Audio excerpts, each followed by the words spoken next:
Esta conferencia le den clic en los comenzará a iconos grabarse.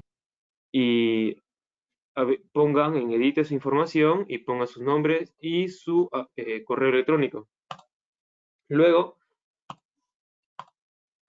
una breve introducción de quiénes somos como agrupación. Somos una asociación estudiantil reconocida por la Universidad Nacional de Ingeniería destinada a promover la participación de la comunidad en la aplicación de las buenas prácticas del manejo y minimización de los residuos sólidos a partir del desarrollo de proyectos de investigación, proyectos sociales, entre otros. ¿Qué hacemos? Realizamos investigaciones en minimización y reaprovechamiento de residuos sólidos. Realizamos seguimiento del manejo de residuos sólidos en la Facultad de Ingeniería Ambiental UNI. Realizamos actividades de concientización a la comunidad FIA UNI y realizamos conferencias de acceso gratuito como estas y entre otras más. ¿Qué logros tenemos hasta el momento? Y vienen más. Reconocimiento oficial de la Facultad de Ingeniería Ambiental UNI. Implementar un programa de segregación de residuos sólidos. Somos ganadores del concurso de proyectos universitarios innovadores del segundo Congreso Internacional de Residuos Sólidos de la UNALM. Hicimos investigación en colaboración con la FIA UNI, determinación con frecuencia de volteo eficiente de residuos biogénicos con tambor rotatorio. Aquí algunas imágenes. Estudio de caracterización de residuos sólidos en la Facultad de Ingeniería Ambiental. Sustentabilidad de la implementación de un proyecto de segregación de residuos sólidos en el 2017. Recordarles también que apagar sus micros y su cámara, por favor, para que no se genere interferencias, y las preguntas se responderán al acabar la presentación.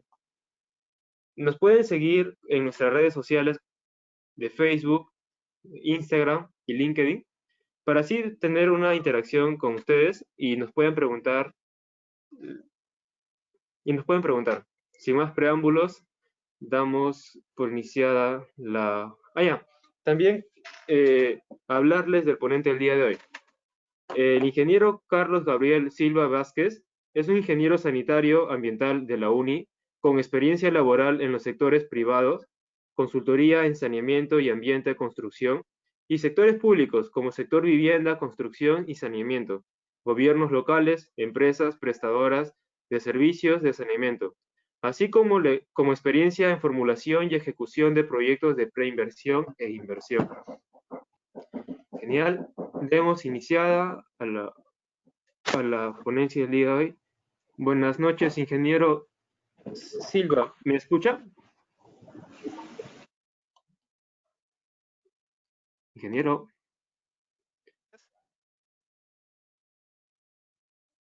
Silva, ¿me escucha? Sí, te escucho.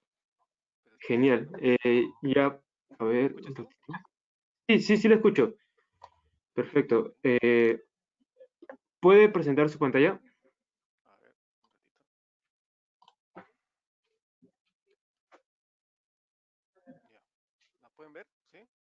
¿Sí? Sí se ve. Ok.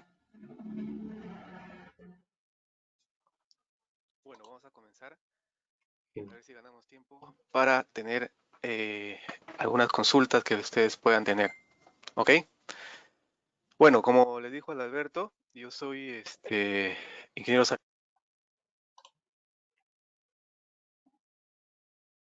Ingeniero, disculpe, ¿puede activar su micrófono, por favor?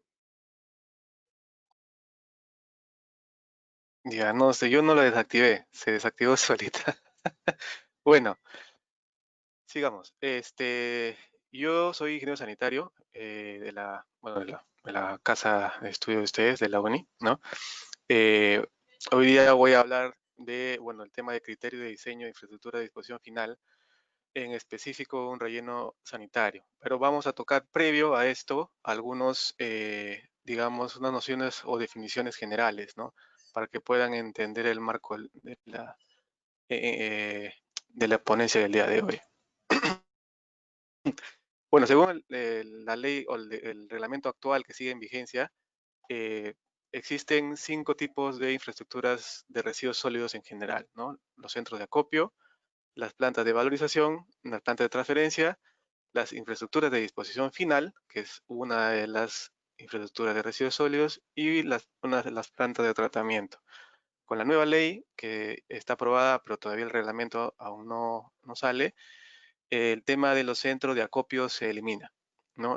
Quedarían básicamente los 4 restantes, ¿no? La planta de valorización, la planta de transferencia, la infraestructura de distribución final y las plantas de tratamiento, ¿ok? Vamos a hablar un poquito del centro de acopio, ¿no? El centro de acopio, bueno, como lo ven acá, es un lugar básicamente para hacer un almacenamiento previo de residuos, ¿eh?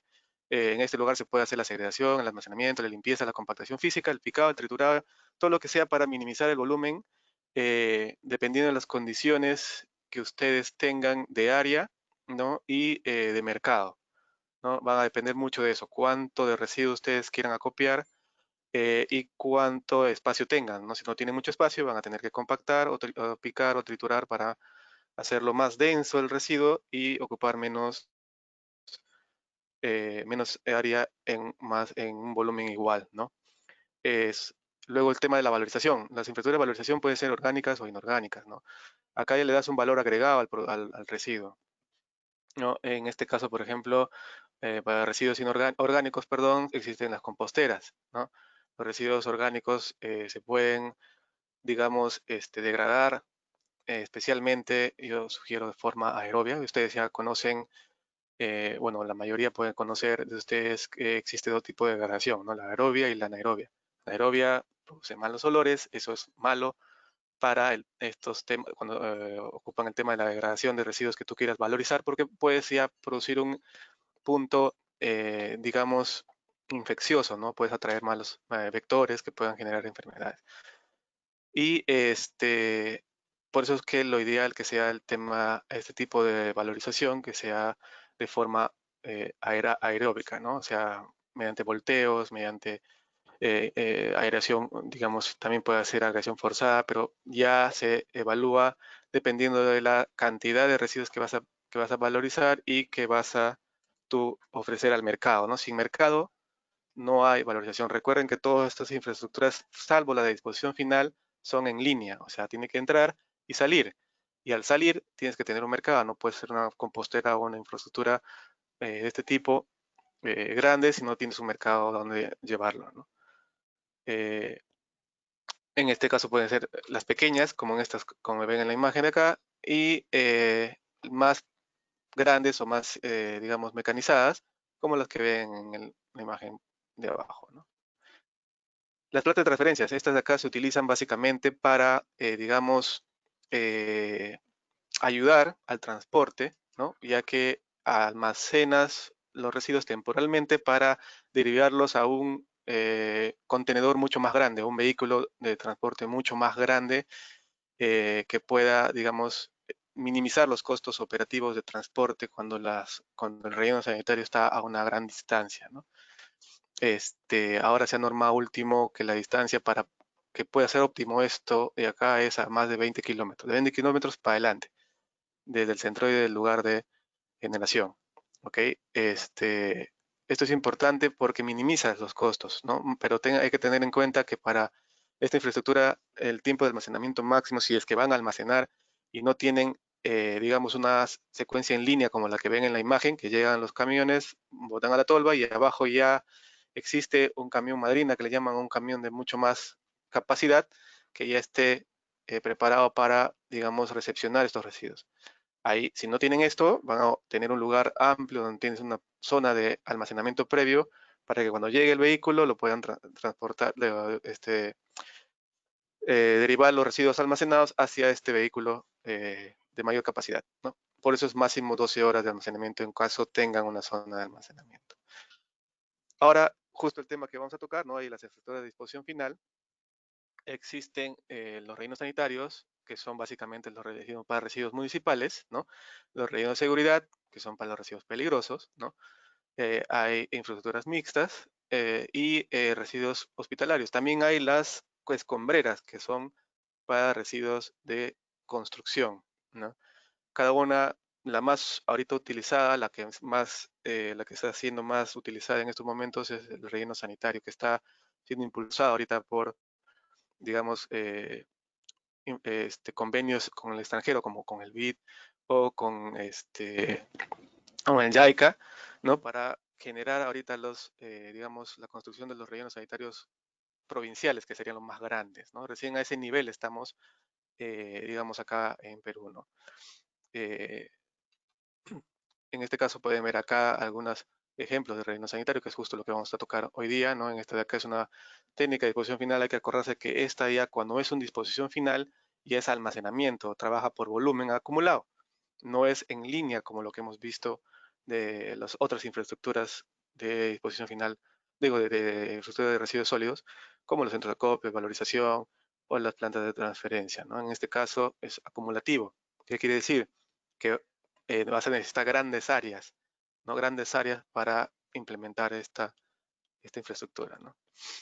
Existen estas infraestructuras se clasifican por cantidad de residuos en manual, semimecanizado y mecanizado, ¿no? Menos de 6 toneladas es manual, entre 6 y 50 semimecanizado y más de 50 mecanizado. Básicamente, la diferencia es, como su propio nombre lo dice, el manual, bueno, es la operación de disposición y manejo en este aspecto es de forma manual. Hay compactadoras, pisones manuales para llegar a la compactación. Todo es manual con carretillas, hace el transporte del material de cobertura. Todo es un proceso manual netamente.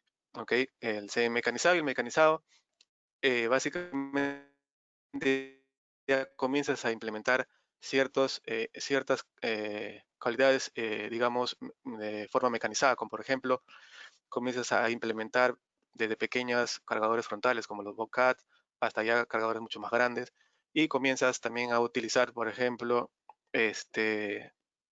compactadoras mucho más sofisticadas o mecanizadas como las pico de cabra, ¿no? Que es como un rodillo compactador, pero con unas puntas en el rodillo, ¿no? Que es lo que ahorita se ha llegado con JICA, se ha habilitado, algunas municipalidades ya cuentan con estos equipos con el fondo del BIT y JICA, ¿no? Eh, En el tema del relleno, aquí vamos a tocar un poquito los términos, los criterios de diseño para el relleno sanitario, los que están normados básicamente, porque luego vamos a hablar bueno, adicionales a esta norma. Básicamente acá te dice que la impermeabilización de la base debe ser por lo menos, o sea, el material que debe estar en la base, con una permeabilidad mínima de 10 a la menos 6 centímetros por segundo, ¿no? Y con un espesor mínimo de 40 centímetros, ¿no? Salvo que cuente con barrera natural, como ven acá en la norma, y de no cumplir o no obtener o ser muy caro este material, que básicamente es arcilla, con una permeabilidad muy baja, se tiene que conseguir ya una geomembrana con un espesor mínimo de 1.2 milímetros. Ahora, en el mercado hay 1.5, hay 2 milímetros, entonces optarías por el de 1.5 milímetros, ¿no?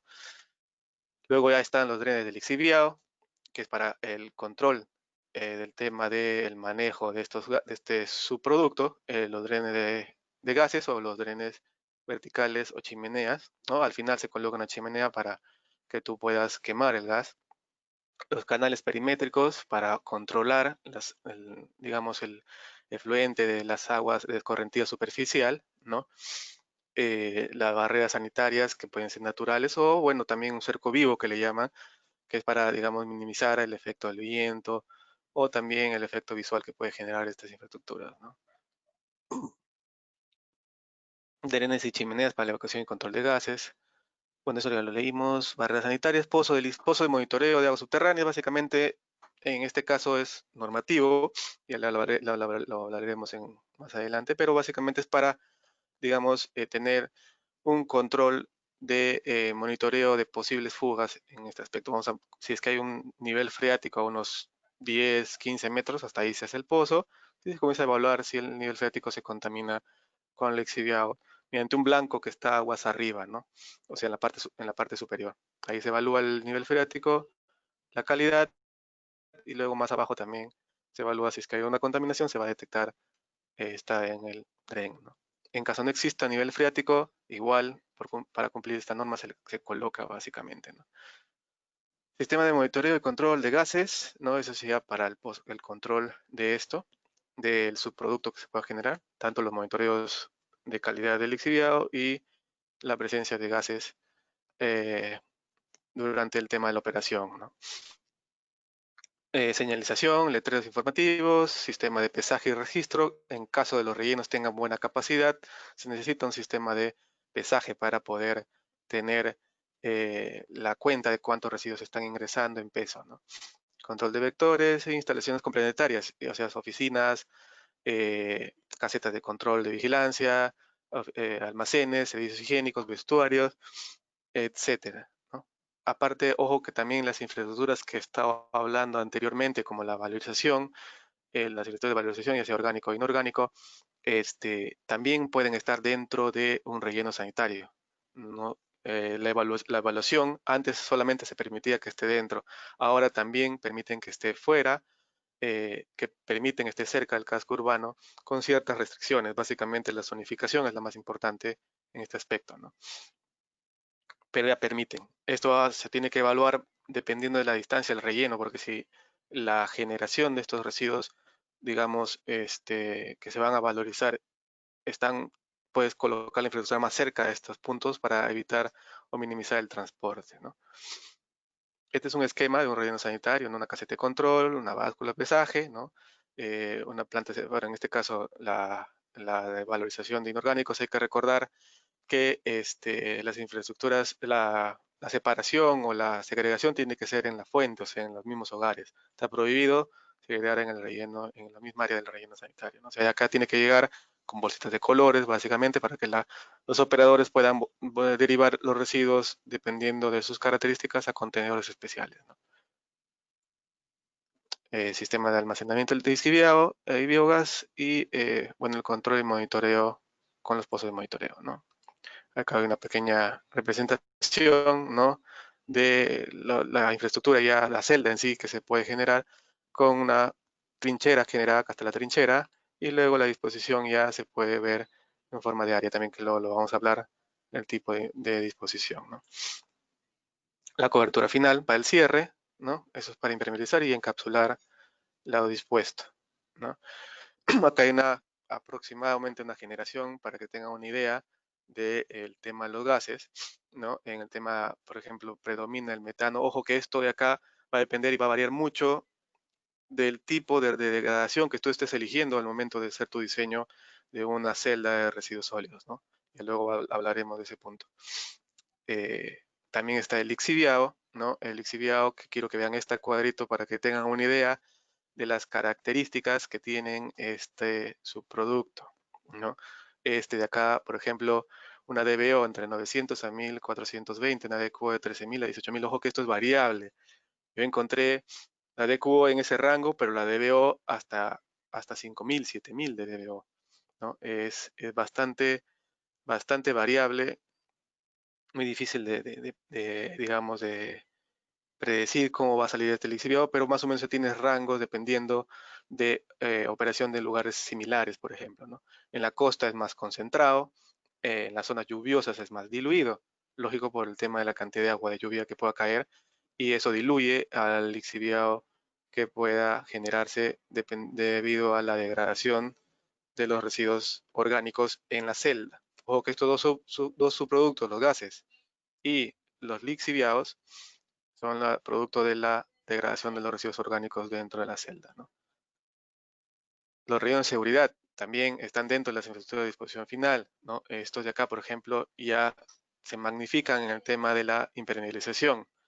A diferencia, por ejemplo, acá podemos ver algunos criterios, a diferencia de un relleno sanitario para residuos municipales, en este caso la impermeabilización te pide la norma que sea con un grado de permeabilidad de 10 a la menos 9. Acuérdense que el otro era 10 a la menos 6. Este es mucho más permeable, mucho más fino el material, ¿no?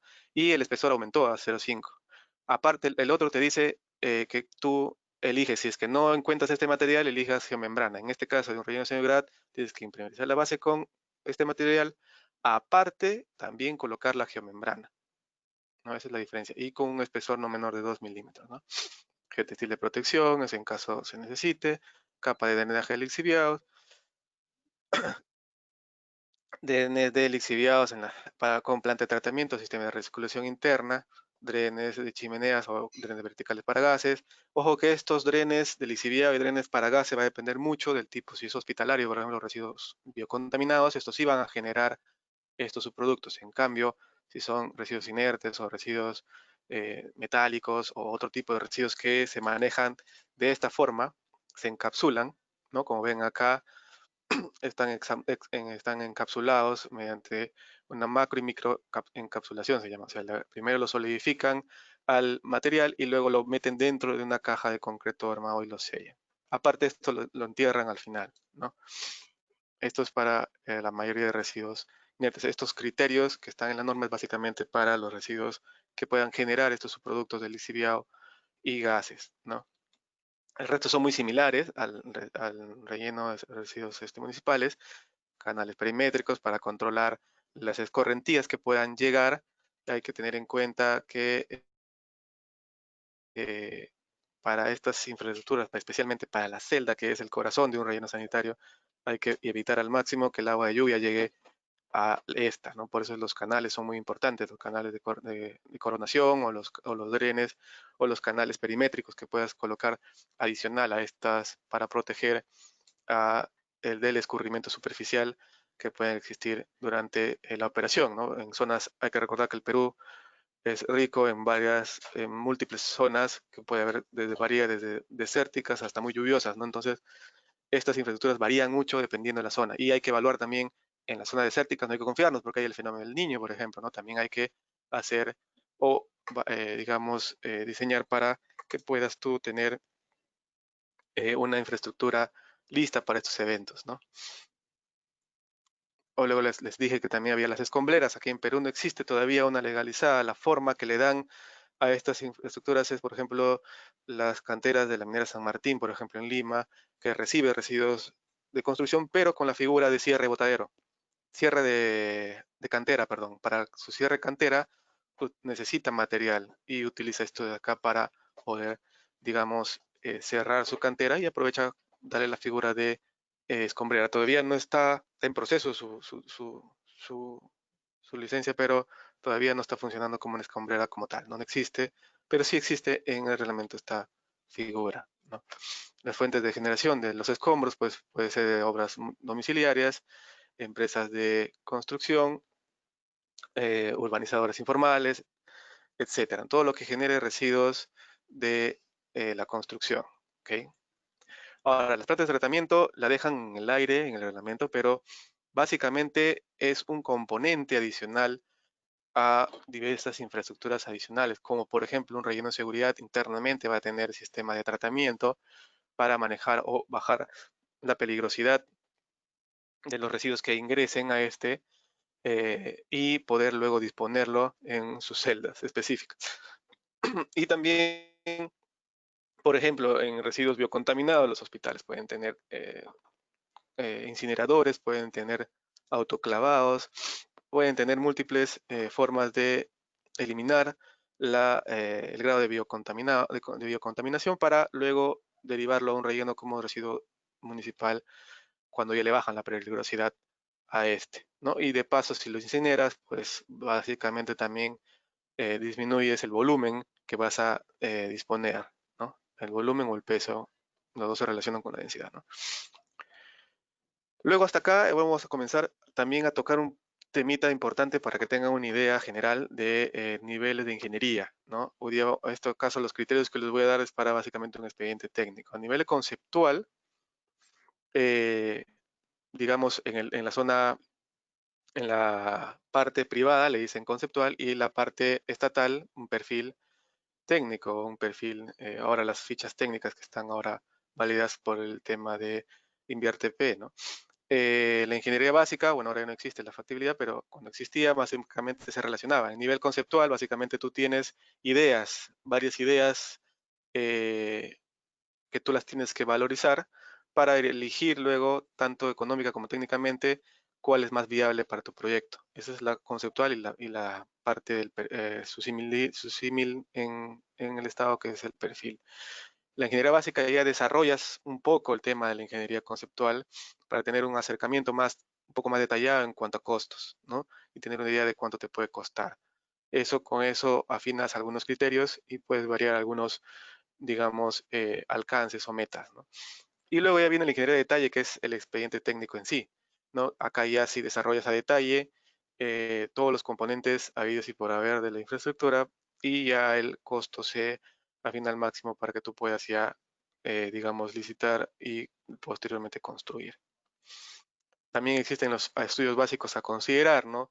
El estudio de caracterización, que es básicamente en el cual tú encuentras o te bota como dato la generación per cápita, cuánto residuo genera cada habitante por día, ¿no? También te bota la densidad de los residuos sueltos y zarandeados. ¿Qué quiere decir zarandeados? Semicompactados. O sea, cuando tú lo colocas en un bidón, los residuos que lo colocas sin mover, o sea, lo dispones nomás, esos son los residuos sueltos. Luego lo mueves, los zarandeas un poco al bidón, se van a asentar, se van a comenzar a redistribuir los residuos entre los espacios vacíos que puedan haber ahí y se va a compactar un poquito. Es una densidad un poco menor. Entonces, estos de ahí te dan de dato, y también ahora en la nueva norma te da de dato la humedad, que eso ayuda bastante. Te ayuda bastante para mejorar los cálculos en cuanto a generación del lixiviado. Ya luego el estudio topográfico, que lo vamos a ver acá, eso es para determinar los niveles de terreno,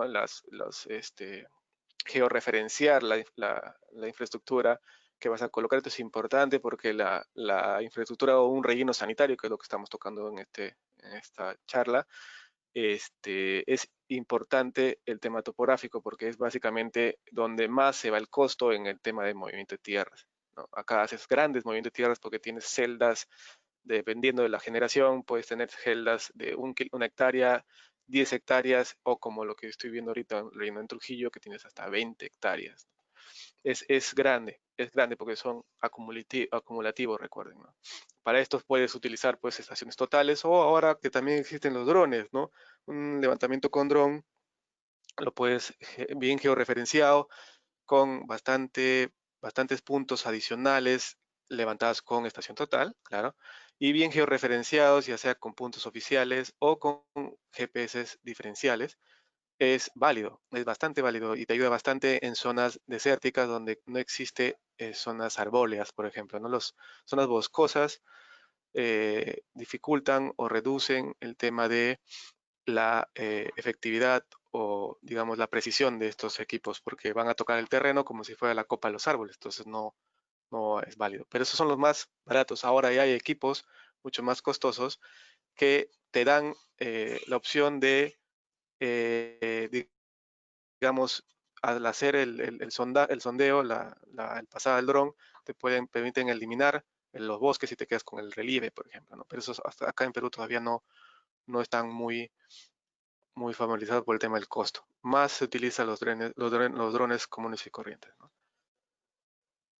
El estudio geotécnico o geológico es importantísimo para saber el material del terreno que tú vas a tener y tener una idea en cuanto a costo de material que tú vas a tener en tema al momento de hacer el movimiento de tierra. Recuerden que en una infraestructura o un relleno sanitario, la celda, el movimiento de tierras es importantísimo para el tema de determinación de costos, ¿no? Y aparte también, como hay infraestructuras adicionales, infraestructuras de concreto, como son las zonas administrativas, puedes colocar ahí también inclusive infraestructuras hidráulicas, un tanque elevado, por ejemplo, ¿no? O de tratamiento básico de unos sistemas de percolación, que también tienen ciertas partes de concreto que involucra pues un análisis químico para ver qué tipo de concreto vas a colocar, ¿ok? Qué tipo de concreto, ¿no? Entonces, aparte también te da la parte geotécnica, que es los cortes directos, por ejemplo, para obtener los parámetros para realizar un adecuado análisis de estabilidad, como lo que pueden ver acá, ¿no? Puedes hacer un análisis de estabilidad para determinar si los taludes que has conformado en tu celda son adecuados para, digamos, no sucumbir o producirse una falla durante algún evento, ya sea estático, como en este caso, o dinámico, asumiendo un sismo en este aspecto, ¿no? Es importante hacer este análisis debido a que infraestructuras de más de 5 a 10 metros de corte ya tienen que incluir un análisis de estabilidad, partiendo, claro, de un cuadro de taludes que luego les voy a mostrar, ¿no? Pero eso se tiene que mejorar o corroborar con el análisis de estabilidad respectivo.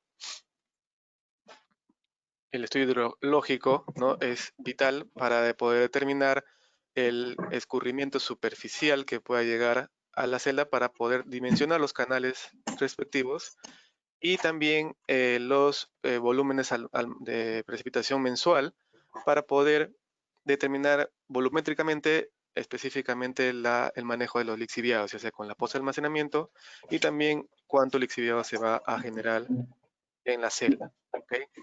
El estudio geofísico es para determinar y verificar la presencia de nivel freático en la zona, ¿no? Con esto se puede determinar, ya sea con unos sondajes eléctricos verticales o unas tomografías eléctrico-verticales que también ahora se están utilizando para determinar o hacer un mapeo de la parte subterránea o subsuperficial del tipo de suelo que puedas encontrar y si existe la presencia o la, digamos, eh, una idea de que si existe algún material húmedo en la zona, ¿no? No te asegura tenerlo, tener un nivel freático, pero sí te da una idea si, si el suelo es húmedo o presenta algún material con una resistividad menor.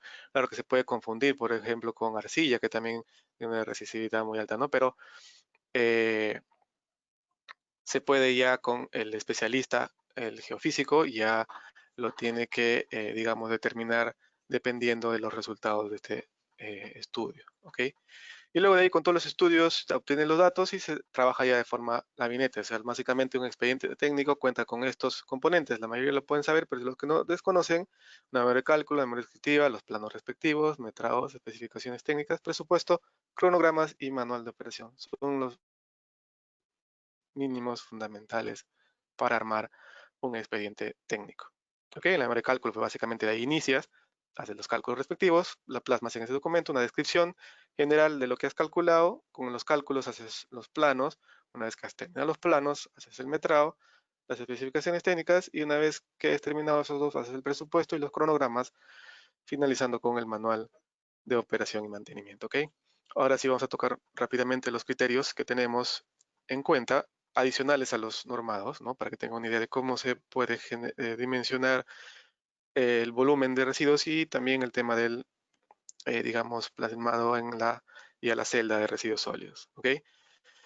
Hay que tener en cuenta primero, eso no los dije al inicio, que es un relleno sanitario o casi la mayoría de las infraestructuras de disposición final, pero de la infraestructura de residuos sólidos, son infraestructuras o son diseños multidisciplinarios. ¿Qué quiere decir? Que va a haber desde ingenieros civiles, ingenieros sanitarios, y los civiles también pueden haber parte de movimiento de tierras, que son una área, y la otra de el tema de estructuras, para hacer el análisis estructural, si es que tienes, por ejemplo, un tanque elevado con cierta altura que tengas que, digamos, asegurar con análisis, eh, digamos, de la parte estructural, ¿no?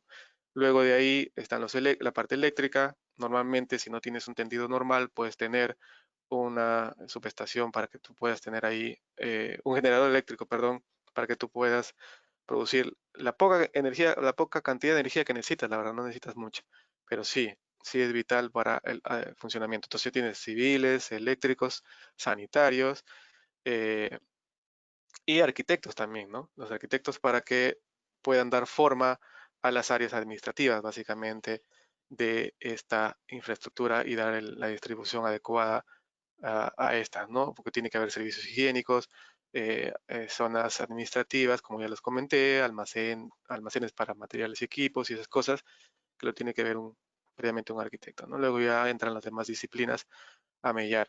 En los estudios básicos está la parte topográfica, están los especialistas en geología, en geofísica, en geotecnia. Es una gama de especialidades que se necesitan para lograr un diseño adecuado. No, antes, por ejemplo, no pedían mucho este tema, pero ahora los últimos diseños que se han hecho para los rellenos del BID y especialmente los últimos del relleno de los primeros 7 rellenos del JICA que se hicieron, sí ya tomaron, digamos, este equipo multidisciplinario que es necesariamente es útil y altamente necesario para lograr un diseño más adecuado. ¿Ok? Se inicia siempre, recuerden ustedes, como para todo proyecto, con un adecuado cálculo poblacional, ¿no? existen varios métodos para lograr este cálculo, ¿no? Los más conocidos, pues el aritmético, el geométrico, hay también el parabólico, el exponencial o exponencial modificado. Pero la idea es utilizar una mezcla de estos, ¿no? Para lograr un alcance más preciso, ¿no? Acá pueden ver un cuadro de resumen en el cual está el aritmético, el geométrico, el parabólico, el exponencial. Entonces la idea es utilizar estos métodos partiendo de un análisis superior para llegar luego a un análisis inferior. ¿Qué quiere decir? Por ejemplo, si yo quiero obtener en este caso, un distrito que es Chaupimarca, voy a partir del departamento, ¿no? Aparto del departamento, tomando como referencia la tasa de crecimiento del Perú y analizo cada método para ver cuál se va aproximando al superior. Luego, una vez que obtenga la tasa elegida o la curva elegida, saco la tasa y con esa tasa hago el siguiente análisis provincial con la tasa del departamento. Comienzo a analizar cada método y luego de esto también obtengo otra tasa y voy a la distrital ahora, ¿no?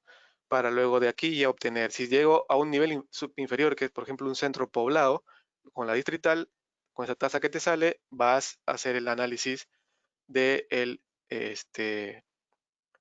el análisis más inferior, que es un centro poblado final, ¿no? Que eso es lo más chiquito. Ahora, también lo ideal es tomar 4 censos como mínimo, ¿no? Para tener una data más fidedigna y tener un análisis más exacto del crecimiento. Hay que tener en cuenta que puede haber eventos últimos que pueden generar, por ejemplo, un exceso de crecimiento poblacional, ya sea, por ejemplo, una migración por algún evento, digamos, económico que pueda generar en la zona, por ejemplo, generar una creación de una mina, ¿no? A mí me pasó en un proyecto que se fue en el tema de las bambas, ¿no? Al momento de que se creó esa mina, en el tema del crecimiento poblacional en los últimos años se notó, del 93 al 2007 se notó un crecimiento bastante elevado, ¿no? Pero a diferencia de anteriores, que en el 81 y el 72 el crecimiento era más convencional, ¿no? Entonces se hizo un crecimiento diferenciado, ¿no? Se analizó los últimos años para ver ese crecimiento y cuánto iba a durar la influencia de esta construcción de la mina, porque una vez que ya se construye, la mina trabaja operativamente con mínimo personal y el resto pues se va a su casa. Toda la migración se regresa. Entonces, para no sobredimensionar, se analiza hasta qué tiempo se va a generar este evento económico y luego de ahí regresas al crecimiento que te pueda dar en las otras censos, ¿no? El 72 o el 81, por ejemplo, como les mencioné, ¿no? Entonces, ya aproximas mucho más tu cálculo poblacional a lo más real posible, que es lo ideal, ¿no? Una vez que obtienes ya la cantidad de personas para tu diseño, tienes que tener una vida útil, porque esta infraestructura, recuerden que es una infraestructura que va almacenando con el tiempo, ¿no? Entonces, la vida útil puede ser entre 5 y 10 años, y los 10 años es lo recomendable, pero también hay que valorar acá si lo vas a hacer por etapas o no, etapas constructivas, lo vas a operar, eso va a depender mucho del financiamiento que puedas tener. Si lo vas a hacer por etapas, hay que tener mucho en cuenta los detalles entre cada etapa. He visto errores en los diseños de los rellenos que se han hecho, por ejemplo, para el BID, que lo han hecho el diseño completo, pero al final decidieron hacerlo por etapas y no consideraron los criterios de diseño entre etapas, ¿no? Por ejemplo, hicieron la base del fondo horizontal, pero para hacer por etapas tienes que poner unos diques intermedios para marcar el fin de cada etapa y confinar los residuos. Eso no lo colocaron. Entonces los residuos se iban de frente al fondo y para continuar la siguiente etapa, básicamente continuaban el fondo, pero ya dejabas sin protección al lixiviado. ¿No? El lixiviado podía escurrirse por la parte del fondo, entonces podría generar problemas. Hay que tener en cuenta esos detalles. Aparte que si tú lo colocas un dique en la parte constructiva, tú dices, pero ya en la construcción lo arreglo, coloco un dique. Ese dique va a crear volumen donde debería haber residuos. Entonces ya digamos que la celda queda subdimensionada en ese aspecto. ¿Ok? Una vez que tengas el tema de la vida útil, es importante también, luego de determinar, vamos a avanzar por acá para que primero es la generación, hay un error en la secuencia, pero primero luego tener ya la cantidad de vida útil, comienzas a hacer la proyección. Una vez que tengas, por ejemplo, el dato de generación, que también es importante que sacas del estudio de caracterización, que es la generación per cápita, ¿no? Hay un crecimiento de esta generación año a año. Por ejemplo, si tu generación es del año 2017, por ejemplo, ¿no? Hasta el año que estamos ahorita, que es 2020, hay 3 años de crecimiento. Entonces tú tienes que hacer un crecimiento de esta generación aproximadamente con el 1%, ¿ok? paralelo a tu población va a ir creciendo también, ¿no? Al costado, pero vas a utilizar solamente lo útil que es del año 20, que es de este año, si quisieras hacer en este año, del 2020 para abajo, ¿no? Pero ya haces un crecimiento hasta el año 20 y igual la población también haces un crecimiento hasta este año, ¿no? Y luego de ahí continúas el crecimiento normal con esta tasa hasta tu periodo de diseño, si es 10 años, del 2020 al 2030, ¿no? Igual haces el crecimiento poblacional paralelo y al final estas dos se multiplican, población por generación te va a dar la cantidad de residuos por día en peso. ¿Ok? Igual que fuese una dotación de agua, por ejemplo, ¿no? Lo mismo o muy similar, ¿no? Es una cantidad per cápita de algo, en este caso de residuos sólidos en peso, kilogramos por habitante día, ¿ok? Una vez que, a ver, hay algo que no me olvidé nada. Una vez que tengas ya el peso de residuos, ya tú puedes tener dos cosas. Primero, ver en qué rango de tipo de infraestructura estás, ya sea manual, mecanizado o semimecanizado, como les había mencionado, hasta 6 toneladas manual, de 6 a 50 semimecanizado y de 50 para adelante mecanizado. Entonces, cuando ya tienes tantos residuos por día, por ejemplo acá, te va a salir, vas a obtener kilogramos por día, ¿no? En esta hoja como lo ven acá, pero tiene que pasar a toneladas para que pueda ser comparable con la hoja. Hay que tener mucho en cuenta las unidades, por favor, no se vayan a confundir. Puede salir 500 kilogramos por día y tú te emocionas, dices 500, es más de 50, entonces sí es mecanizado. Pero 500 kilogramos es media tonelada por día, es un manual chiquitito, que es menos de 6, es 0.5 toneladas por día. Entonces esa comparación es por toneladas por día, hay que tener mucho cuidado con eso.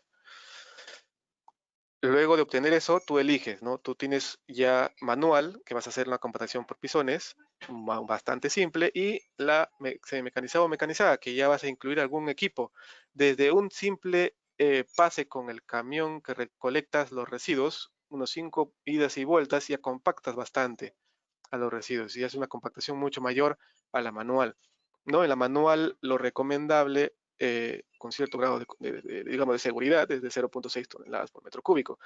A eso podrías llegar fácilmente. Hay que tener en cuenta que estos datos de diseño, que es específicamente la densidad, va a variar mucho de la operación que tú tengas.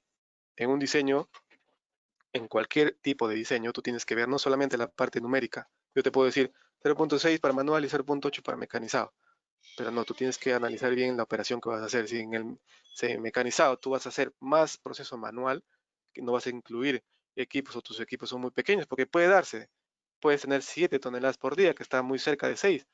Puedes tú elegir entre si hacer la disposición dependiendo de los costos que tú tengas, ¿no? Entonces, es muy importante tener en cuenta en un diseño la parte numérica, ¿no? La parte operativa y la parte constructiva, y luego lo vamos a ver. En este caso, lo recomendable es 0.6 para manuales, porque puedes llegar a ese grado de compactación, no hay que obligar tú dices, no, pero yo puedo hacer 0.8, pero anda que lleguen a esa densidad de forma manual, no va a ser muy complicado, y lo que lo que vas a provocar es que durante la operación no lleguen a esa densidad y tu diseño esté subdimensionado, porque van a tener una densidad menor. ¿Qué quiere decir? Mayor volumen por la misma cantidad de peso. ¿Qué quiere decir? Que tu área, al tener más volumen, va a quedar chica. Hay que tener cuidado con esto, ¿no? Hay que tener cierto grado de seguridad. 0.6 es un valor bastante fácil de llegar en una compactación manual, y 0.8 es un valor mínimo en compactación, inclusive con pase de vehículos, baranda o compactadoras. O ya si tienes compactadores de pico y cabra, ya vas a tener mucho mayor que esto de acá, puedes llegar a ser 9, 1, pero si tú lo diseñas con 0.8 y tú tienes operativamente mayor que esto, te ayuda operativamente, porque vas a ampliar la vida útil, porque vas a compactar más los residuos, vas a tener menos volumen en la misma área que tú tienes, por lo tanto vas a poder meter más volumen, un volumen adicional, ¿no? Por lo tanto, vas a tener una vida útil un poco mayor. Luego de obtener el volumen, que es básicamente dividir la cantidad de residuos entre la densidad, vas a tener también la consideración del material de cobertura.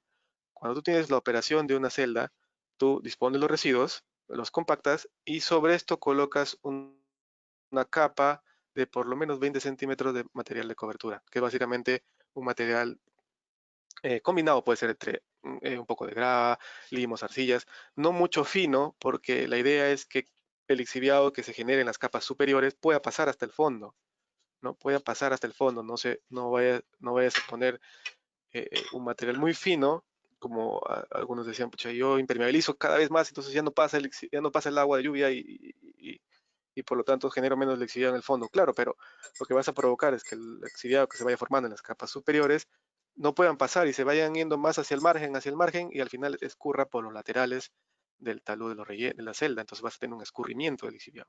Entonces el lixiviado tiene que pasar, no tiene que quedarse en cada capa, tiene que pasar, ¿no?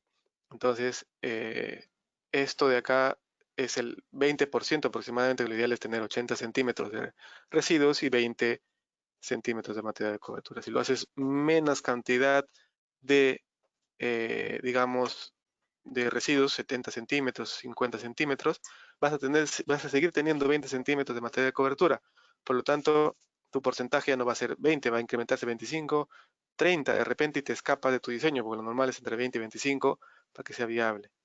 ¿Ok? Y también, si te vas a más residuos, por ejemplo, un metro y medio, 2 metros, vas a tener más capas, más gruesa la capa de material de cobertura, igual va a estar dentro del porcentaje, pero lo que la idea en general cuando tú dispones, vamos a regresar a esta imagen de acá, a esta imagen de acá, que es la celda por día, como pueden ver acá es una celda diaria, es 80 centímetros, el material de cobertura, como lo pueden ver acá, y el talud, en este caso de avances 3 en 1, eso es lo recomendable en una celda de residuos sólidos.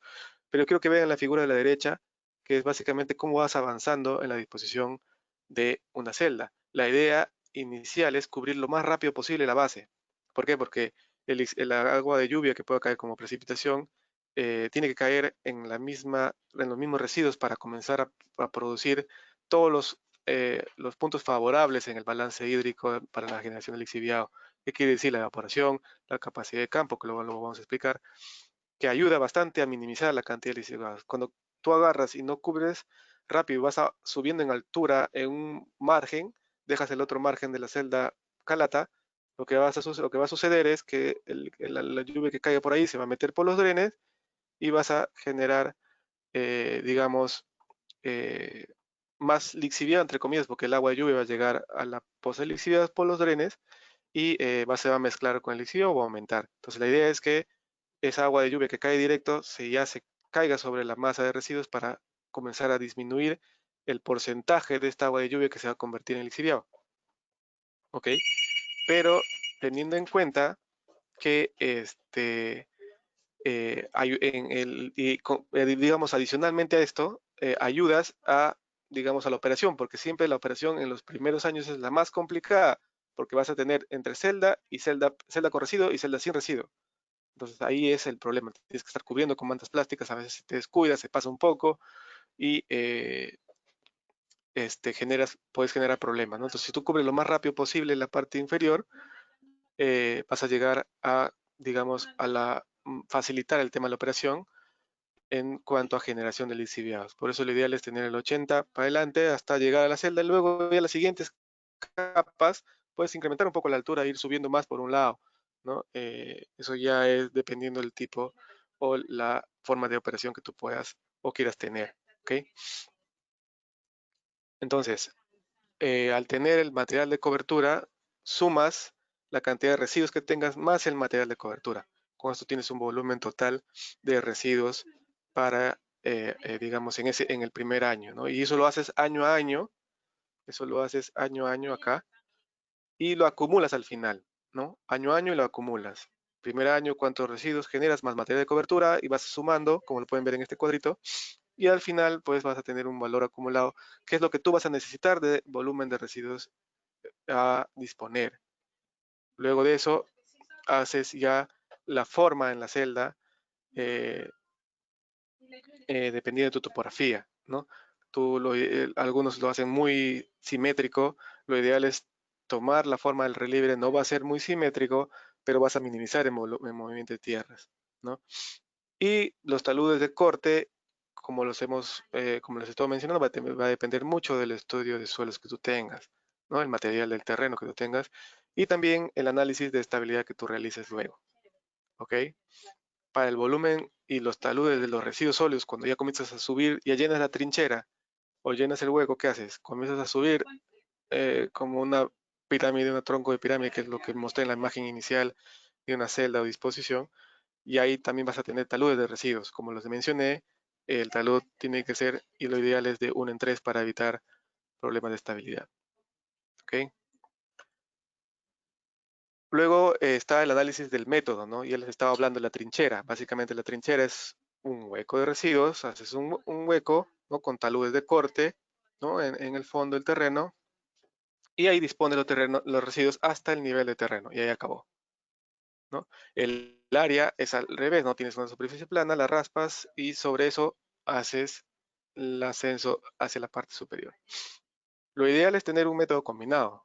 ¿Por qué? Porque este método de área, como pueden ver en la imagen, no tiene un control muy estricto del lixiviado que se pueda generar, ¿no? Si como tienes la superficie del fondo plana, se puede escurrir por los costados, ¿ok?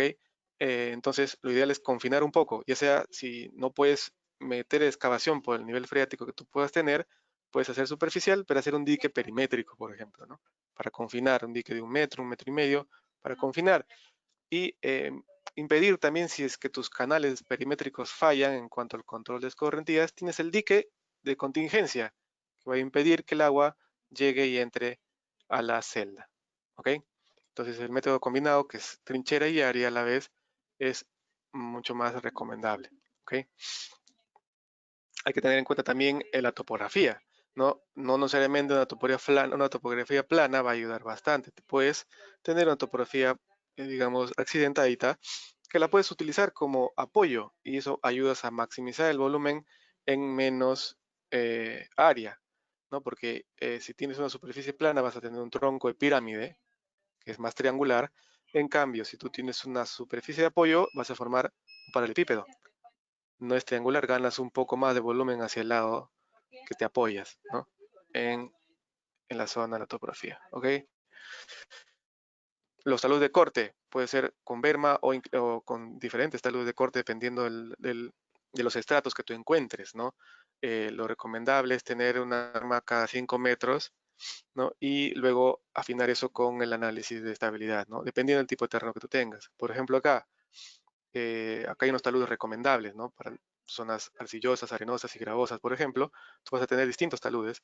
Y acá también recomiendan el tema de banquetas y análisis de estabilidad cuando tienes, por ejemplo, mayores a 10 metros para todos, mayores de 5 metros, entre 5 a 10 metros para arenas, y menores de 5 metros no lo recomienda, claro. Haces tú un análisis con estos taludes. Lo ideal es que tú también puedes incluir un pequeño análisis de estabilidad, pero si tienes pues 1 metro, medio metro, pues no vas a hacerlo, ¿no? O sea, si se cae no vas a generar problemas, ¿no?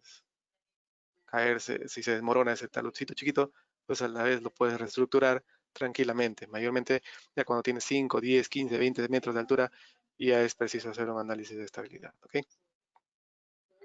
Igual el terreno relleno, acá hay algunos materiales, unos taludes aprox recomendados para el relleno. También igual si tienes relleno de más de 5 metros, ya lo haces escalonado con banquetas, ¿no? Pero lo ideal es el análisis nuevamente de estabilidad. Eso es para relleno de cuando quieres hacer plataformados. Pero cuando ya dispones los residuos sólidos, el talud recomendado es 3 en 1. Tú puedes utilizar también un análisis de estabilidad de los residuos, pero es más aplicable para celdas ya dispuestas, como por ejemplo cuando quieres hacer una ampliación vertical. Cuando quieres hacer una ampliación de un relleno, por ejemplo, los rellenos acá en Lima, yo he desarrollado algunas ampliaciones de estos, Zapallar, Portillo Grande, por ejemplo, y para poder hacer una ampliación ya tienes un material dispuesto, unos residuos ya dispuestos, y como vas a seguir manteniendo las características similares en la disposición, pues hacer un pequeño análisis de este material y utilizarlo para conformar tus celdas futuras. Si es que quieres colocar taludes más parados que este, 3 en 1 es 3 horizontal, 1 vertical.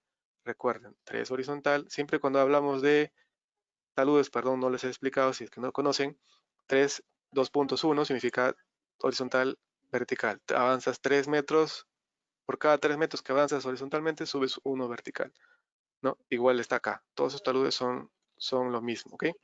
En esto también, en esto también, ¿ok? Este, acá hay un ejemplo de un reglamento de vías, por ejemplo, ¿no? Que te recomienda cada 7 metros colocar bermas en cortes, ¿no? Ojo que las bermas que vas a colocar, vamos a regresar a la figura anterior, a esta que se ve un poco más específica y más simple. Las bermas o las banquetas que vas a colocar va a depender mucho de la forma constructiva que la vas a hacer. Por eso te digo que es importante ver la parte constructiva, porque si tú vas a utilizar maquinaria en esta berma, no lo vas a poder de un ancho, de un metro de ancho o 2 metros de ancho. Si tu retroexcavadora mide pues 3,5 metros, pues le vas a poner 4, ¿no? Entonces, porque de ahí, si no, ¿cómo lo construyes con equipo? Si lo vas a construir manualmente, ya pues ahí sí lo puedes construir y puedes poner 2 metros de ancho, ¿no? Como mínimo. ¿Ok? Va a depender mucho de la forma de, digamos, construcción. Ahora, para las banquetas en un relleno sanitario en la forma de la basura, también hay que considerar que sobre esas banquetas puede haber tránsito de los vehículos que van a ir ascendiendo hacia la celda de disposición, ¿no? Entonces puedes darle 2 metros a 4 metros dependiendo de si es manual o mecanizado, ¿ok? Luego también está, vamos a hablar rapidito del tema de la generación. Como les hablé, el tema de la generación de lixiviados hay varios métodos. Por ejemplo, uno de los métodos más exactos es el tema del método de balance hídrico.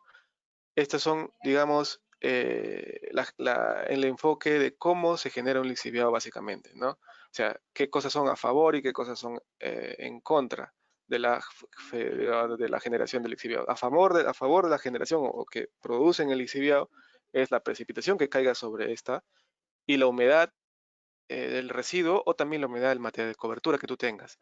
Acá incluye el flujo de aguas superficiales o aguas subterráneas, pero hay que tener en cuenta que la infiltración subterránea con la impermeabilización lo impides. Inclusive, si encuentras nivel freático que pueda producir esto, tienes que hacer un control mediante subdrenes.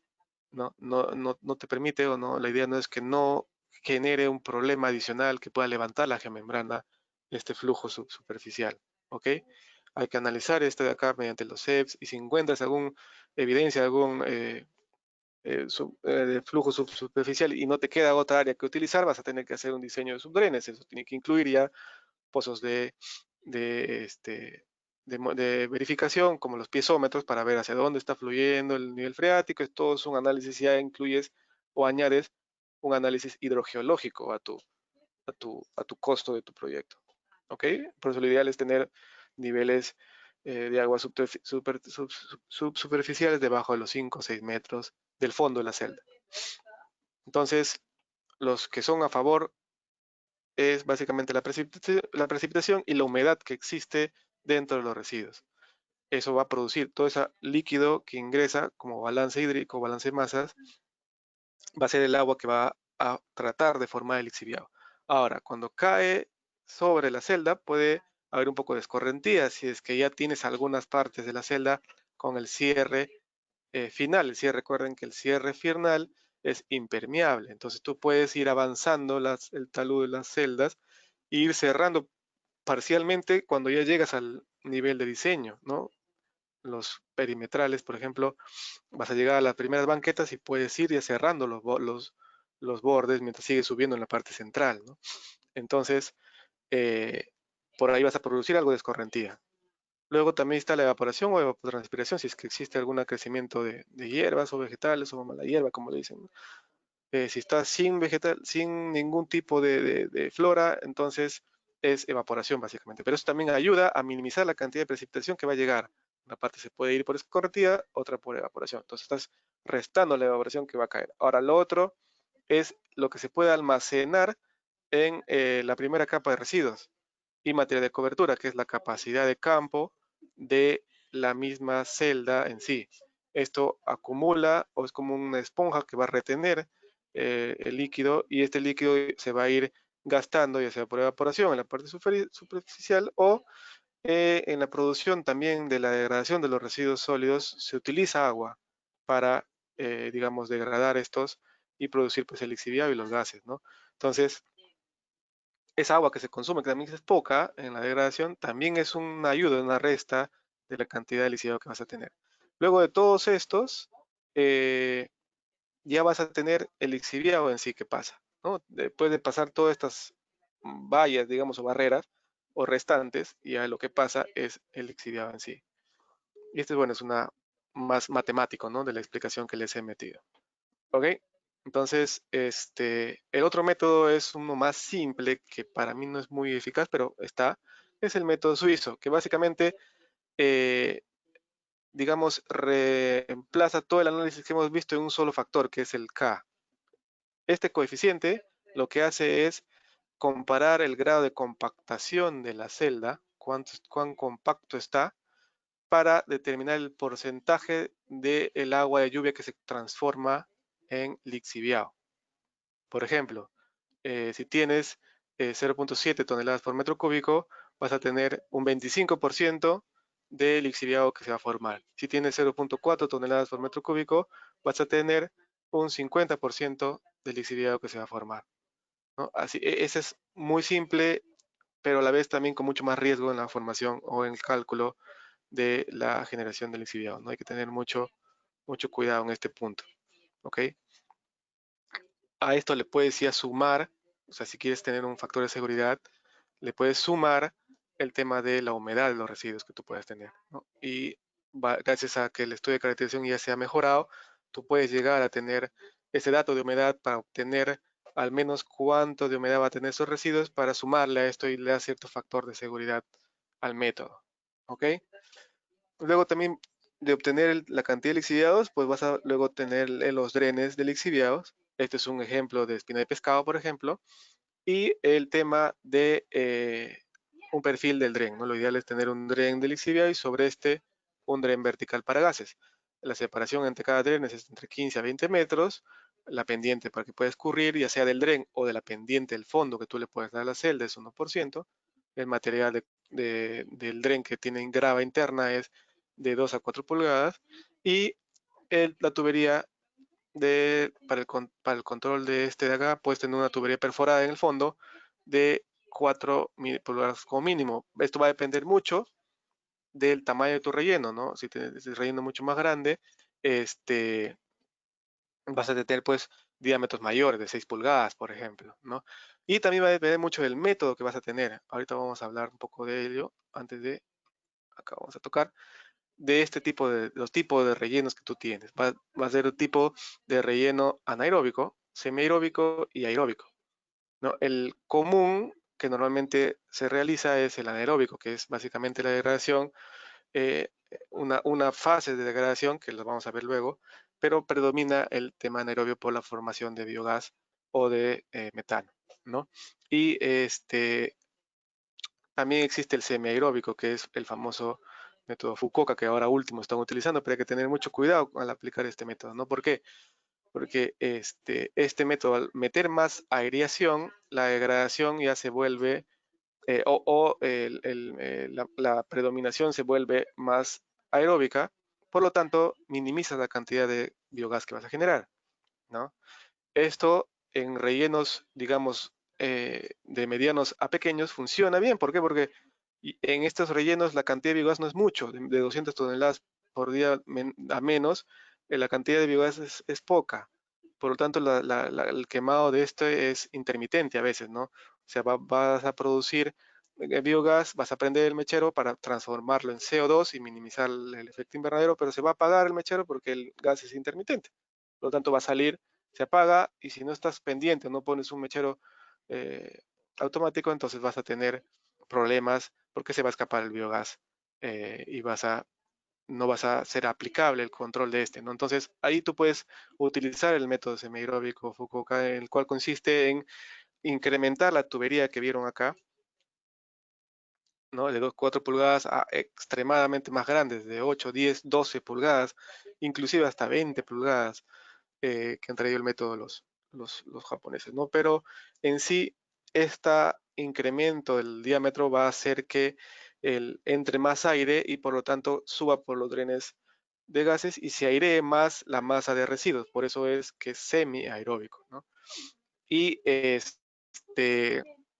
vas a minimizar la cantidad de biogás y eso ayuda bastante a que cuando sea intermitente, pues el gas que se pueda filtrar minimizas o digamos, bajas la contaminación que tú puedas generar. Ahora, también hay métodos que se están probando, por ejemplo, en la agraria hay investigaciones de que si tú colocas, por ejemplo, una capa de compost en la parte superior, como cobertura, una parte de la cobertura con compost, ese compost o este material orgánico al biogás lo va a absorber, ¿no? Y la parte orgánica se va a comenzar digamos, a contener para que evite que salga y va a transformar o lo va a comenzar digamos, estabilizar a la parte orgánica más rápido y absorbiendo este gas. Por lo tanto, vas a evitar que salga, ¿no? En rellenos pequeños se puede utilizar eso, por ejemplo, pero con mucha más investigación, ¿no? Hay investigaciones preliminares recién. Eh, hay métodos, pero va a depender mucho de la investigación, ¿no? Eso es lo que prima en este tipo de infraestructuras, ¿ok? Pero si tú tienes, por ejemplo, rellenos que son ya de generación constante de biogás y lo puedes quemar, si tú colocas un semiaeróbico, vas a minimizar esa cantidad de biogás y lo vas a convertir en un intermitente. Entonces ya generas problemas, ¿no?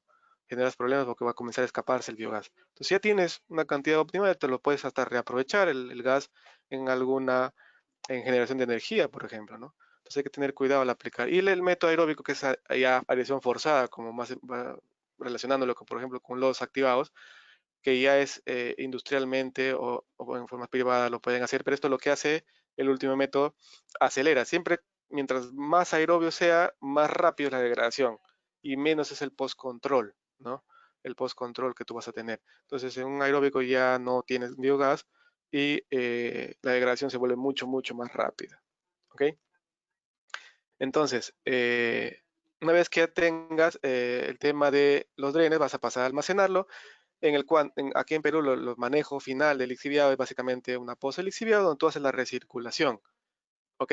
Esta recirculación hace que tú bombees de la parte inferior de la poza de lixiviado hasta la parte superior donde tú estás disponiendo los residuos y este va a comenzar a filtrar.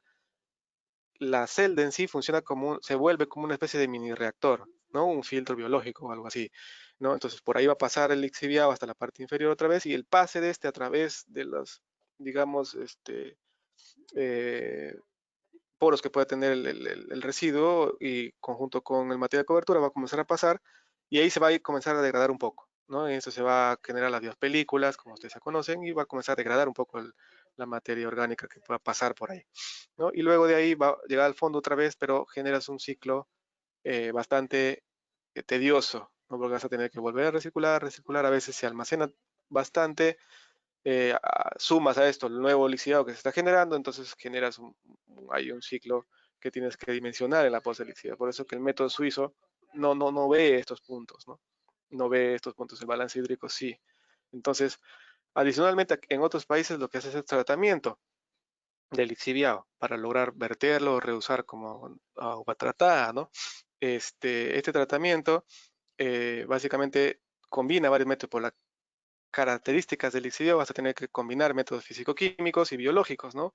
Entre los biológicos, por ejemplo, están los activados, que es básicamente uno de los más eficientes que tenemos, ¿no? En tema de agresión, en tema de tratamiento biológico, pero va a depender mucho del tipo de lixiviado que tú tengas. Si predomina, por ejemplo, lo inorgánico con una DQ alta, a comparación de la DBO, ya vas a tener que meter métodos físico-químicos para bajar esa parte inorgánica y lograr, digamos, volverlo más biotratable, ¿no?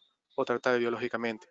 Entonces, a esto también, por ejemplo, si tú tienes una planta existente, eh, puedes también, una idea que a veces yo hice, por ejemplo, en mi tesis de investigación de grado, hice dilución de lixiviados en aguas residuales, ¿no? Al diluir el lixiviado en aguas residuales, bajas un poco la concentración y lo puedes tratar, ya que la cantidad de lixiviado que se forma es muy baja a comparación del agua residual que tú generas. Está, por ejemplo, alrededor del 1%, por ejemplo, ¿no?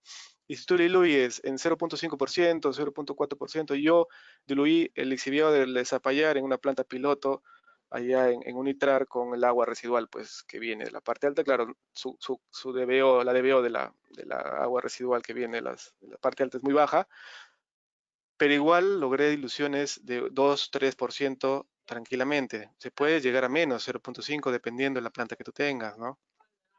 Y elevar un poco la carga claro, vas a forzar, vas a estresar un poco al sistema, pero luego se recupera y puedes ir evaluando, digamos, a escala piloto, cuánto de más puedes meter a ese proceso, ¿no? Ir añadiendo de a poquitos y ir deshaciéndote del lixiviado de a pocos, aunque sea, pero te deshaces, ¿no? La idea es poder manejar este subproducto que es bien complicado de manejar, ¿no? Lo que se hace actualmente básicamente es recirculación. En algunos municipios se ha estado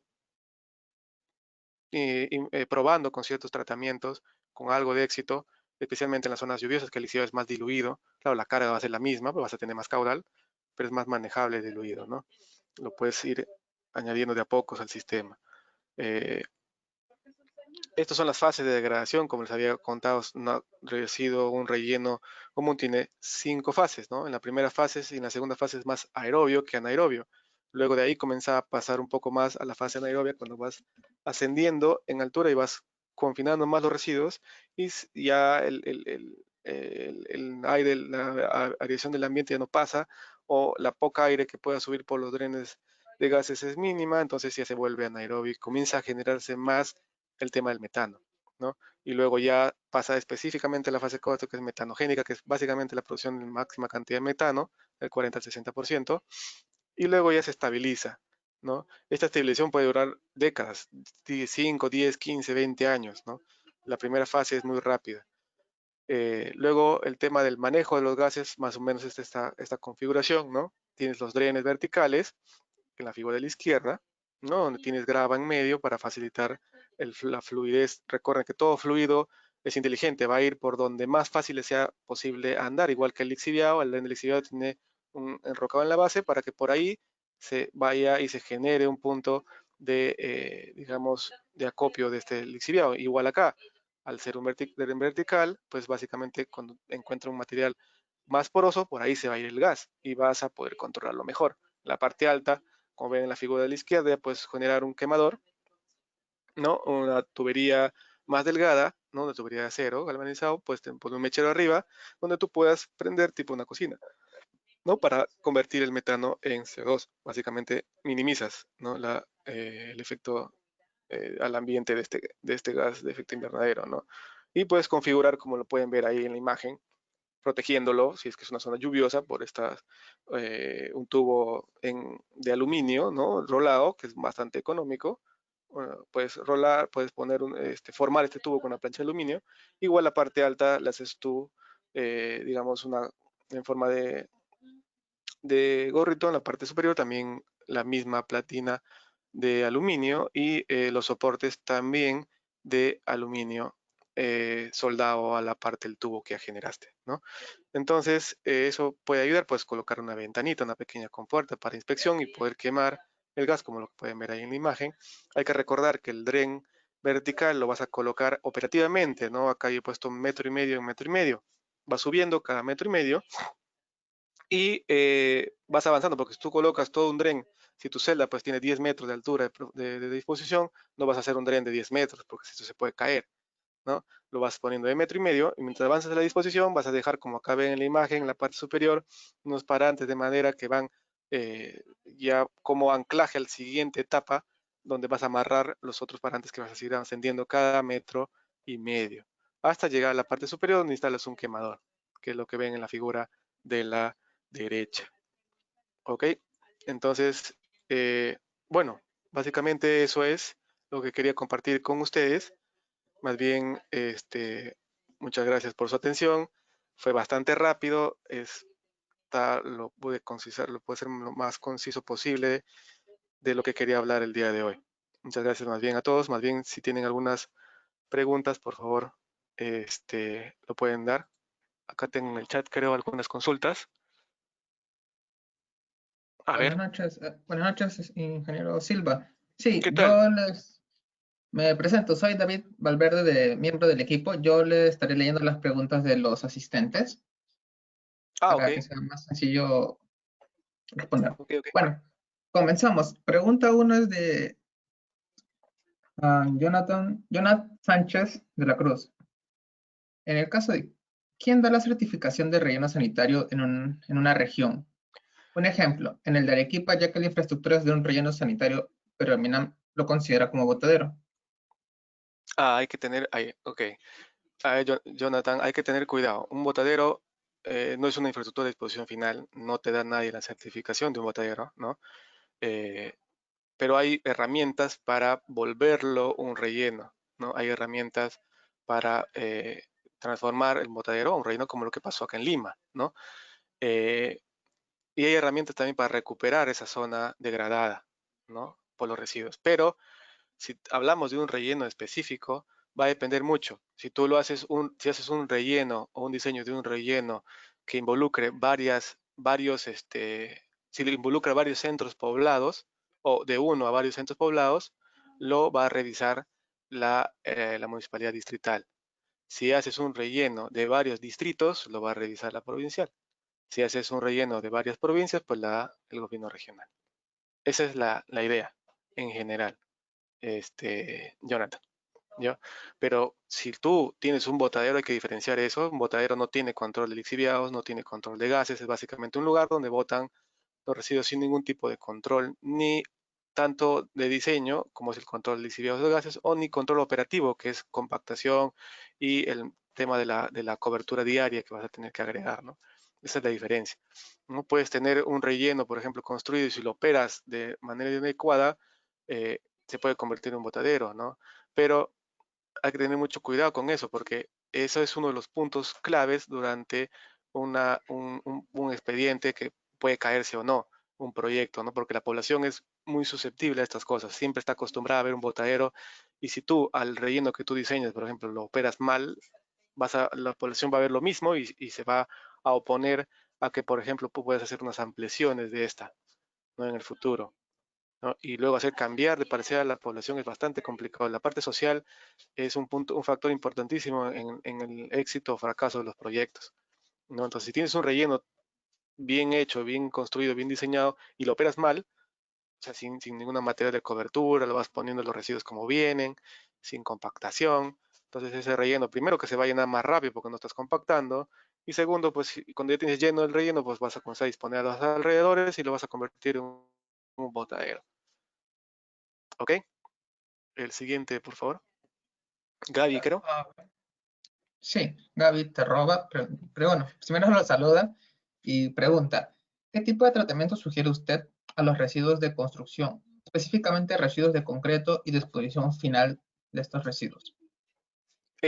Bueno, como les comenté ahorita, el tema de la escombrera sería lo ideal para eso, ¿no? Pero escombreras como tal no existen. Entonces, normalmente materiales de construcción como esos los está recibiendo, por ejemplo, la minera San Martín acá en Lima, que es una cantera, esa figura le están dando, es una cantera que ya explotó el material y como tiene que hacer su plan de cierre, el plan de cierre incluye dentro de este volver a conformar como estaba antes el lugar explotado, entonces necesita material para rellenar y utiliza pues los escombros para esto, ¿ok?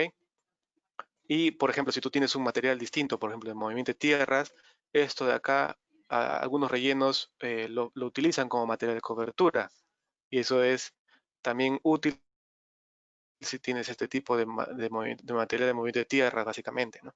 Que también es un material de cuando haces una actividad de construcción, ¿ok? Siguiente, David. ¿Correcto? Ok. Sí. Ujú. La siguiente es de Roger Quispe. Pregunta, ¿qué criterios técnicos se deben de tener en cuenta para la disposición final de los residuos sólidos generados por familias con integrantes con COVID-19? Bueno, en tema de residuos con COVID-19 es similar. Básicamente lo que vas a tener es un residuo biocontaminado y tienes que manejarlo como tal, ¿no?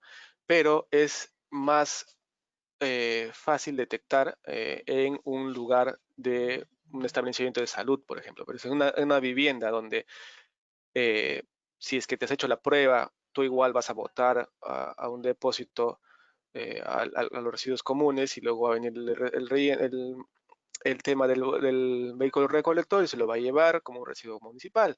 El problema ahí es que ya los trabajadores tienen que estar preparados para este tipo de residuos bien protegidos, ¿no?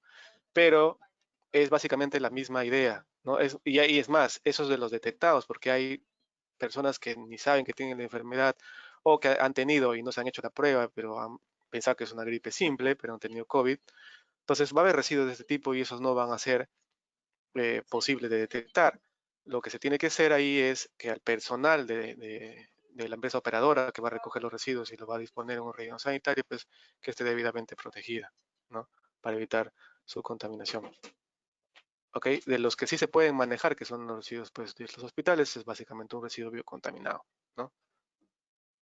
Siguiente, por favor. De Correcto. Robinson, creo. Sí, Robinson Roger Castro.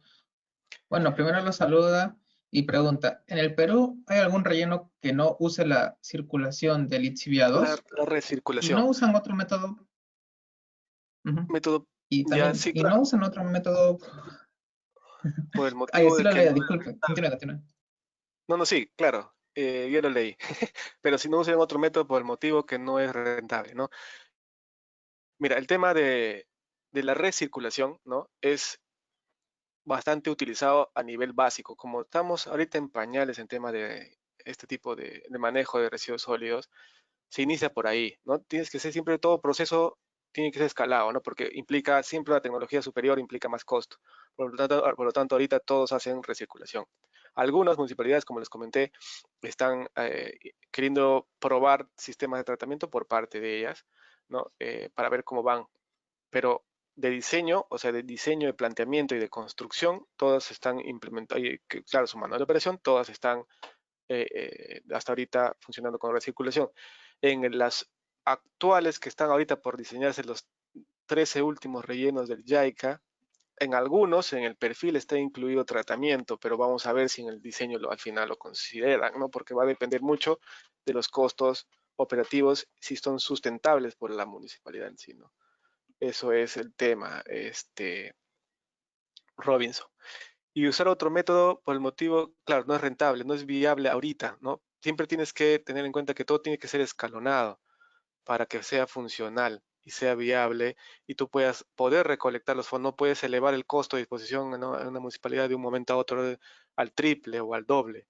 Tiene que ser escalonado de a pocos. Una vez que ya no tengas otra opción, pues vas a comenzar a utilizar estos sistemas y vas a poder utilizar sistemas que puedas implementar acá de forma económica, pero base también del tema de la investigación, ¿no? O sea, tú puedes tener una idea en otra, aplicable en otro sitio, y yo te voy a aplicar lo mismo, pero hay que tener en cuenta que aquí en Perú eso es un error, porque aquí tenemos una múltiple zonas desde desérticas, como te comenté, hasta muy lluviosas, que va a hacer variar tu carrilera del lixiviado, ¿no? Entonces, tienes que tener investigación, tienes que hacer eso, aterrizarlo a la realidad peruana y poder utilizarlo a un mínimo costo, lo cual en investigación pues tampoco estamos muy bien, que digamos, ¿no?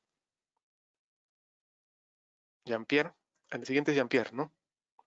Sí, de Jean-Pierre. Lo saluda y dice, ¿cuáles serían las consideraciones de diseño que se deberían de tomar en cuenta en el diseño de la fosa de lixiviados? Post-lixiviados. La generación en sí, es la generación en sí, Robinson, la generación de lixiviados, y hay que tener en cuenta mucho el tema del método que tú vas a optar para calcular la cantidad de lixiviados. Como ya les dije, hay el método de balance hídrico. Togonopoulos, si no me equivoco, en su libro aplica este método y lo desarrolla a detalle, ¿no? Pero necesitas mucha data de la cual a veces no teníamos antes, por ejemplo, la humedad, los residuos sólidos, no teníamos. Entonces, ¿cómo podíamos hacer si no te obligan, no dentro de las municipalidades, como no les obligaban a hacer, entonces no lo hacían? Y hacerlo esto adicional era un sobrecosto que no querían asumir nadie. Entonces, ahora sí tienes la humedad menos, ¿no? Y vas a poder tú obtener al menos una parte de la balanza hídrica y poder analizar un poco mejor el tema de la generación de este subproducto. Que el lixiviado es lo más complicado que hay en esta vida, ¿no? En el tema del relleno sanitario, ¿ok? Jean-Pierre, creo. Correcto. Correcto. Ingeniero, disculpe. No sé Ah, si usted está ahorita bien con el tiempo. Podríamos hacer un par de preguntas más y ya dale, el resto se dale, podría quizá contestar dale por hasta email. las 22:30. Dale nomás. Vamos a tratar de responder todas. Ok. No sé si tú estarás Ok. con tiempo, no, hombre, pero No, no hay sí, problema. sí, Dale, no hay problema. dale, Hay que dale, continuar. dale, Ok. dale, muchacho. La siguiente es de Tracy. Una consulta. ¿Cuál es lo más recomendable usar, geomembrana o la arcilla? Depende la parte económica, Tracy. Casi siempre es más económico que membrana. La arcilla es bastante cara. En la costa, en la sierra, en la selva es un poco más económica.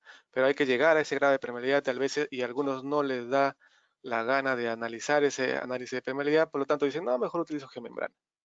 Y utilizan geomembrana. Casi en la totalidad de los rellenos que he visto se ha utilizado geomembrana. Casi en la totalidad que he visto que he utilizado geomembrana. Sí, Pero básicamente es un análisis económico. correcto. La siguiente es de Gabriela Fátima Céspedes. Y bueno, los saluda y sobre todo pregunta, quisiera conocer cuáles son las medidas aplicables en caso del colapso de una celda de un relleno sanitario. Ajá, muy buena pregunta. No hemos tocado ahorita, básicamente eso podría ser otro tema. Cuando tú tienes un colapso o otras medidas o otros puntos que están dentro de las consideraciones para optar las consideraciones del estado de emergencia del tema de manejo de residuos sólidos, el paso es, básicamente lo que estoy diciendo es, este es un punto importante para considerar que esta municipalidad tiene una emergencia sanitaria en cuanto al manejo de residuos sólidos. Por lo tanto, al entrar en emergencia, se abre la puerta de hacer una celda transitoria. Una celda transitoria es básicamente, como su propio nombre lo dice, una celda que tiene las mismas consideraciones de diseño que una celda de un relleno sanitario, pero tiene una vida útil máximo de 3 años. Esto te da la posibilidad de, eh, digamos, tener ese tiempo para realizar todos los trámites para hacer un nuevo relleno sanitario. ¿Ok? Y esta celda transitoria, digamos, se diferencia de un relleno sanitario básicamente porque tiene infraestructuras complementarias temporales, como por ejemplo que ahora está de moda el tema de los contenedores, ¿no? Que pueden durarte 2, 3 años tranquilamente, que cada uno puede adaptarse a una oficina, a un servicio higiénico, etcétera, ¿no? Pero esa es la figura al momento de tener un colapso o entrar en emergencia. Ahora, las facilidades de la emergencia, como la han visto ahorita, es que esto se hace mucho más rápido, ¿no? Y ya se obvian ciertos trámites, como por ejemplo la aprobación del estudio ambiental, claro que se realiza, pero para información básicamente, y se construye en un tiempo récord, ¿no? Lo diseñas y ahí nomás lo están mandando el diseño hecho, aprobado, lo mandan para licitación y ejecución. Y con eso ya tienes para tener el tema de manejo ya cuando entres en emergencia, ¿ok? Ahora de Wilmer, ¿no? Sí, pregunta, ¿el relleno sanitario se diseña con la población proyectada o solo al año que se realiza el estudio? Es una infraestructura de almacenamiento, recuerda. O sea, vas a analizar desde tu año 1 hasta tu año 10 cuánta residuos se genera en cada año y al final lo vas a sumar. Es almacenamiento, es acumulativo. O sea, es de todos los años. Desde el año 1 de que inicia tu operación hasta tu año de diseño. Si tienes 5, 10 años, hasta el año 5, hasta el año 10. Y cada año acumulas residuos y vas generando una acumulación hasta el año 10, ¿no? Ese es el criterio para obtener la cantidad de población en este caso, ¿no? Y los demás datos que son paralelos, ¿no? La generación también igualito, haces un crecimiento y como lo que he explicado durante el desarrollo de la charla. ¿Ok? Muy bien. Fleming Estrada. Ah, Sí, correcto. ojo, un punto ahí, Wilmer, eh, que también el tema de tu población va a depender mucho también para las infraestructuras que tú vas a diseñar, ¿no? Porque también recuerda que hay infraestructuras sanitarias, ¿no? Eh, perdón, internamente, para el tema del tema de la población es básicamente para la celda. Ojo que para tus infraestructuras complementarias internas, que va a haber parte sanitaria, eléctrica, etcétera, ya depende mucho del tema de tu cantidad de personas o personal operativo que vas a tener dentro de tu relleno. Ojo, ahí hay que diferenciar, no se vaya a ver confusiones en ese punto. ¿Ok? Fleming Estrada. Sí, El siguiente a es ver, me está. correcto. Sería, ¿qué cantidad y calidad de biogás es posible su aprovechamiento y no solo quemarlo? Pregunta. ¿Qué cantidad y calidad de biogás es posible su aprovechamiento y no solo quemarlo? Como te comenté, más de 200 toneladas por día es ya una cantidad significativa de residuos. Acá se generan mucho más de residuos. Y pues ya iniciar con un quemado centralizado, o sea, redirigir el biogás hacia un punto y ahí quemar y producir energía.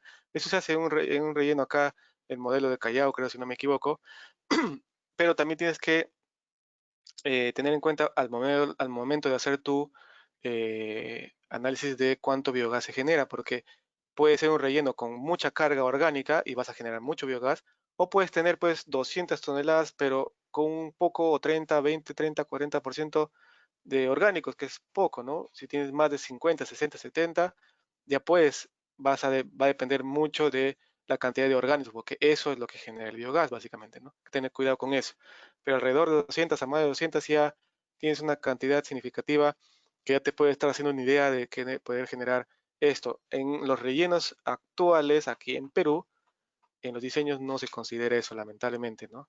Eh, no todavía se está tocando ese punto que es fundamental, ¿no? Para que se vuelva, digamos, tú lo puedes volver un relleno eh, más, digamos, con una generación propia, ¿no? Se puede volver autónomo en sí y minimizar costos, pero lamentablemente acá no se hace, ¿ok?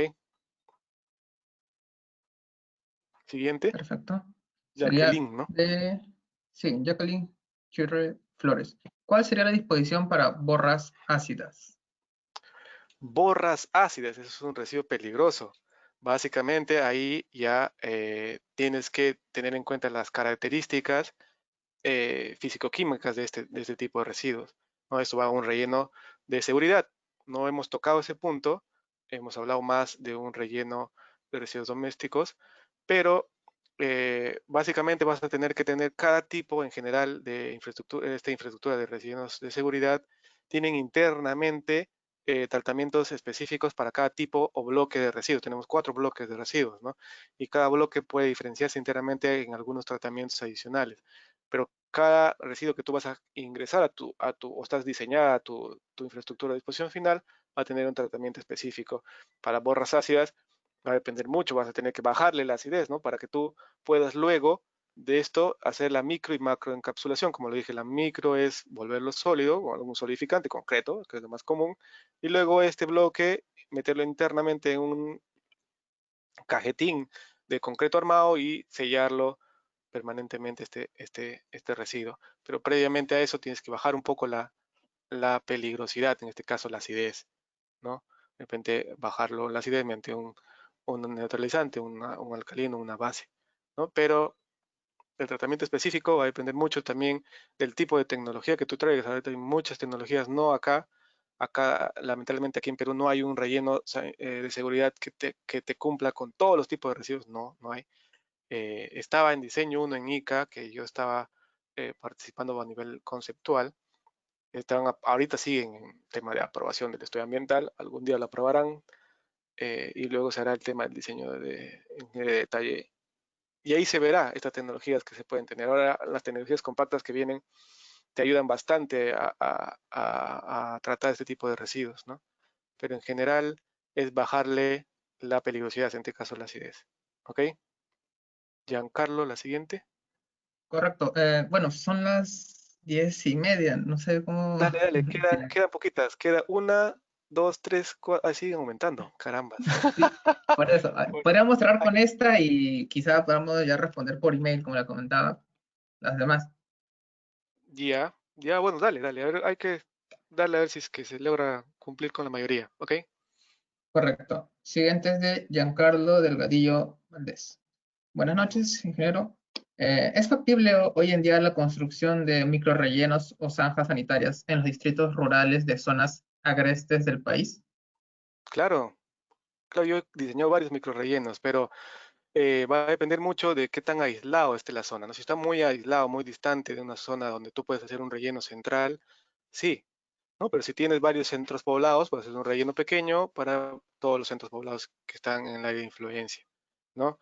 Va a depender mucho del tiempo que te demores en recoger los residuos, ¿no? La idea es, si tienes 6 centros poblados, pues básicamente 1 hora en cada centro poblado de recojo y luego 1 hora más hacia el lugar de disposición.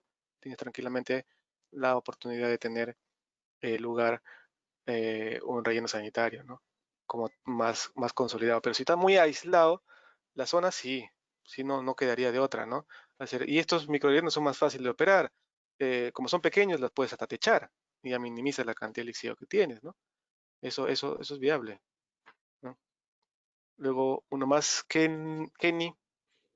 Sí, Kenny Esaú Guamán pregunta, para la formulación del programa de reconversión y manejo de áreas degradadas por residuos sólidos, se habla de medio físico, biológico y social. ¿Se menciona netamente de área degradada o de todo el distrito o provincia?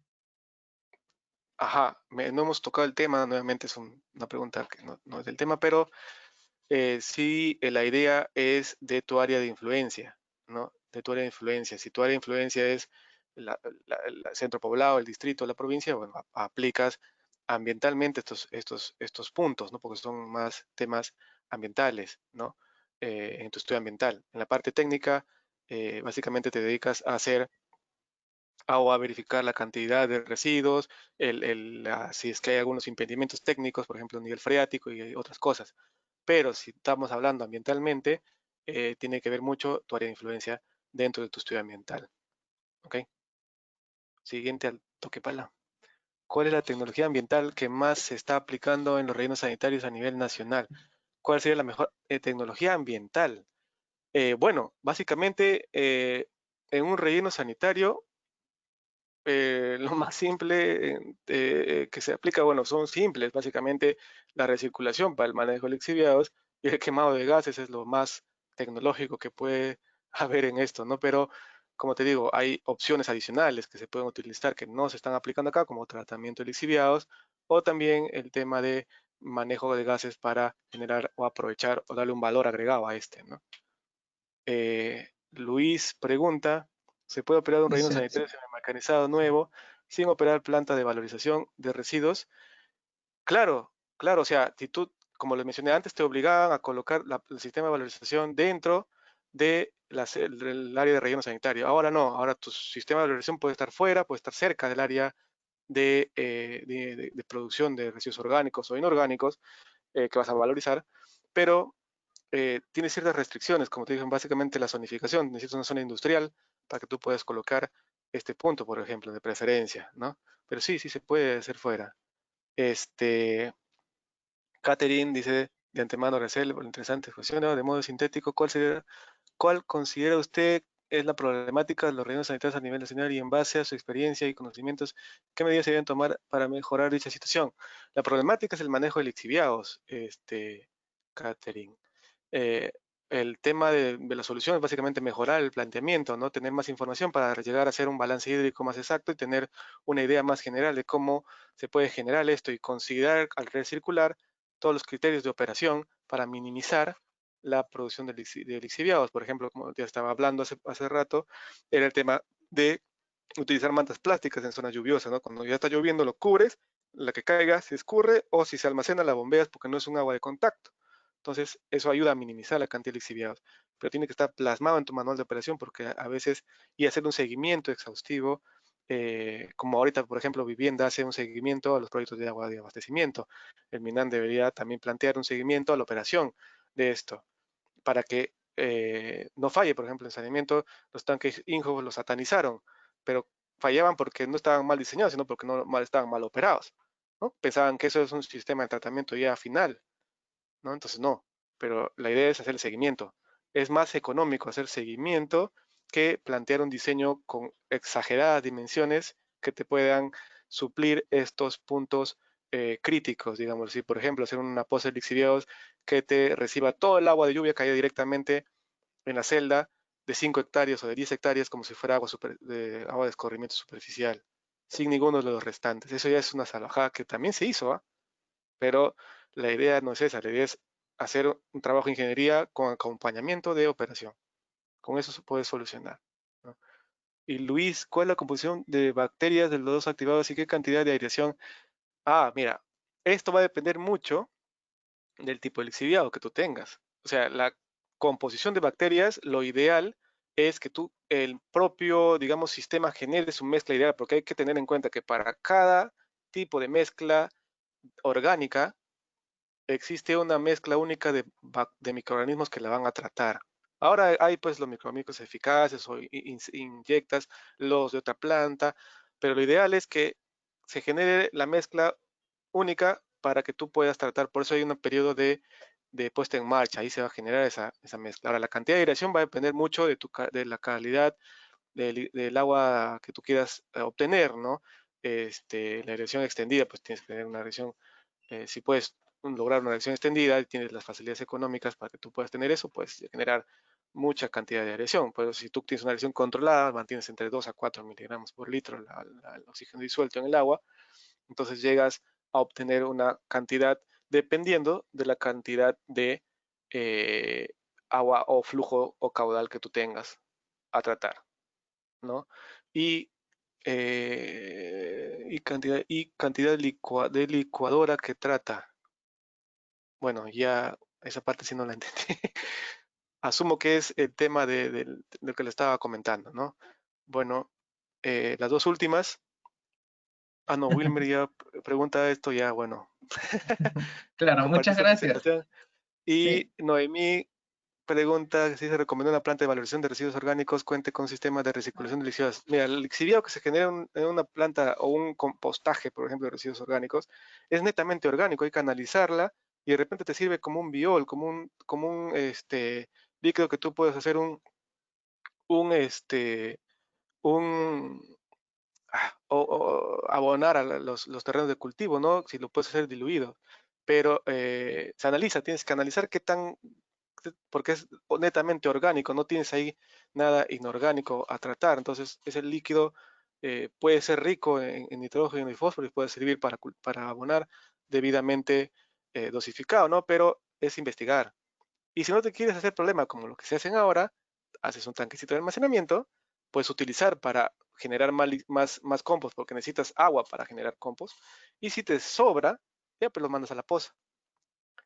Eso es lo que se hacen los facilongos, ¿no? Pero la idea es generar investigación para que tú puedas optimizar tus procesos y minimizar lo que la mayoría hace, ¿no? Bueno, eso es todo, creo. Hemos logrado con todas, sí. ¿ves? Con fe. Muchas gracias, ingeniero Silva. Se agradece mucho la presentación, ha sido muy informativa. También se agradece mucho la presencia de todos los asistentes. Ya se ha respondido a todas las preguntas, dudas y consultas que hayan tenido. Y bueno, lo estaríamos esperando ya el día de mañana para las ponencias de el ingeniero César Chupán, que es guía para elaborar un plan distrital de manejo de residuos sólidos municipales, y del ingeniero Sergio Camargo, inventario de gases de efecto invernadero y medición de la huella de carbono en la gestión de residuos sólidos. Muchas gracias a todos los que hayan asistido. Muchas gracias de nuevo, ingeniero Silva. Ha sido No bastante te informativa preocupes. esta presentación. Y Sí, quedó bueno, chico. si, Quedó chico como siempre. si hay alguna duda o consulta, nos escriben al correo del equipo. Lo voy a estar dejando en el chat. Además, invitarlos a participar en nuestro proyecto de investigación, cerca de, a ver, un momento, ok. Nosotros estamos haciendo estudio de caracterizantes de casa. Si ustedes desean, pueden participar, pueden buscar más información en nuestra página de Facebook, Instagram. Eh, todos son libres de participar, se dará un poco de capacitación al respecto y podrán saber más al respecto. También estaremos dando mensajes mediante el correo para que estén informados de este aspecto. Muchas gracias de nuevo con todos. Muchas gracias, ingeniero.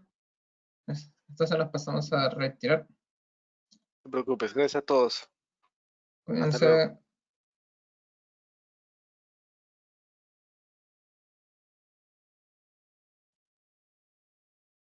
Sí.